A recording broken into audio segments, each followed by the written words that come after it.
Every superhero inevitably has a supervillain that antagonizes them. Superman has Lex Luthor. Batman has the Joker. Spider-Man has the Green Goblin, and so on. Unfortunately, we as the Jewish people have our own rogues gallery of supervillains that rivals those of any superhero. Hitler, may his name be wiped out. And years before that, Haman, and Amalek, and Pharaoh. And in this week's Torah portion, Balak, the king of Midian, and Bilam, the sorcerer.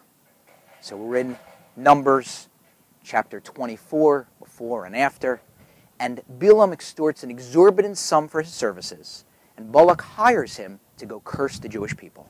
So Bilam picks the right spot, sets up a bunch of altars with bulls and rams to be sacrificed, casts his ensorceling eye at the Jewish people, does whatever sorcerers do, I presume some sort of a woo-woo-woo-woo-woo, or whatever, and he gets ready to curse us. But instead of cursing us, God makes a blessing come forth from his mouth each time he tries to curse us. One of those blessings is Matovu Ohalecha Yaakov. How good are your tents, Jacob. Mishkanosecha Yisroel, your dwelling places, Israel.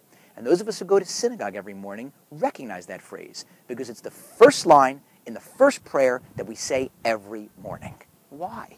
When the rabbis were setting our prayer service, why pick Bilam? Granted, what he says is nice about us, and granted, he's quoting God because God's really putting the words in his mouth, but the rabbis couldn't find something beautiful that King David said in Psalms or something that King Solomon said to quote, or quote God from somewhere in the Torah. We have to pick Bilam, so he gets the credit for that? Why? I think there are a number of reasons I want to suggest too. Number one, any of us, no matter how distant or alienated from God, no matter how insignificant we may view ourselves, any of us have the ability to make a lasting, permanent impact on the Jewish people and on history. If Bilam, the evil sorcerer, can do it, however reluctantly, we certainly can do it if we try to. Number two, the reason we are here as Jews is to be an or lagayim, a light unto the nations. We're supposed to represent God. We wear a C for captain on our uniform, not a yellow badge on our arms. And we're supposed to set an example of honesty, of piety, of morality, of empathy, of sympathy, of hospitality, of charity, so that when the non-Jew sees the Jew, they say, wow, look at that person. Tremendous. A friend of mine and his wife were on vacation once. They're Jewish, but not recognizably so in name or in appearance. They befriended a non-Jewish couple, and at the end of one of the days, they were comparing notes about what each had done on vacation. So the non-Jewish couple said, oh, we were in a store, and there was this necklace that we liked, and the proprietor was asking $300, but we Jewed him down to $250. That's what Jew means? That's sickening. That's not the way Jew should be used. Here's how it should be used.